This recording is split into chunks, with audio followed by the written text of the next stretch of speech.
This is Bangsar. Bangsar used to be rubber estates.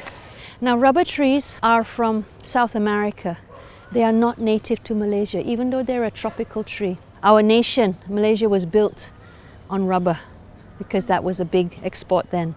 And so the thing is, this area in here now have a lot of rubber trees because they produce a lot of seeds every year, twice a year, a lot of seeds. And they're so tenacious, they're so amazingly adaptable that most of them sprout. So in here we have more rubber trees than we have native trees. Come Sylvie. You feel how it's cooler already in here? Yeah. Yeah, you can feel? Sometimes the temperature difference can be up to 3 to 4 degrees. If it's really hot daytime compared to the road, it can be maybe even 6 degrees difference. So that's why it's very important for cities to have trees. Human beings cannot survive on high heat. When we're 38 degrees, we are feverish. If we're 40 degrees, your mother will send you to the hospital, right? Because your brain can't function. Yeah, so we can't live in high heat, so we need to be kept cool. Come. For tropical forests can provide us all kinds of material and food and medicine. This sugar palm provide fruit, which is very sweet, and the nectar, the juice that we cut from the stem and collect in a bucket, if we boil that down, that becomes brown sugar. Before we had sugar cane come to this part of the world, we had brown sugar, palm sugar. So this is one of the palm trees that provide it. And this palm you find in almost every forest, tropical forest, most tropical forests in Malaysia. It's very, very common palm. And this is the fiber from the side. And when you twine it, you can make rope, string. So this is what maybe villagers and all that used to use for their goats and working in the farms and all that. Before the synthetic rope was made, before the jute rope came from India and Egypt, we probably were using this sort of rope because it's salt water resistant.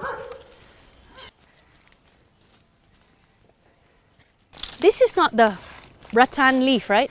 Different, right? So one theory is the use for this thorns is that when the wind blows, it will catch all the leaves of other trees, leaves, and form its own compost bin. Because in a rainforest, the soil is not fertile because every day raining. So every day the rain washes away all the nutrients, washes away all the organic matter. This palm is kind of clever. It's trying to make its own compost bin because I said earlier, palms are very hungry and they take a lot of minerals off the soil. So this is what their way to make sure they get enough food. Yeah, with the thorns on the side. This construction site is because of slope mitigation work, because the slope was beginning to fail. And so in order for them to repair the slope, they cleared all the trees. They ignored nature because man doesn't know how to control, in their minds, nature. They cleared off all the root anchoring trees and shrubs, and they cleared it to put a man-made structure in. So there can be 2 levels of retaining wall made out of rubble stone. And then they're going to put geotextile down and rubble stone on top so we can't even plant trees. And then the bottom half will be grass. We tend to make more problems than solve the problem once and for all. So we see how that goes, but I'm not an engineer, so I can't talk. I really don't know anything about slopes. But that's what they're going to do. But hopefully we'll be able to plant more trees back on the ground level, on the lower level, and then hopefully it won't be so exposed anymore. The whole world is going through 6 mass extinction. We have lost 50% of all known species known to man, labeled name. In the last 70 years, 50% have gone out.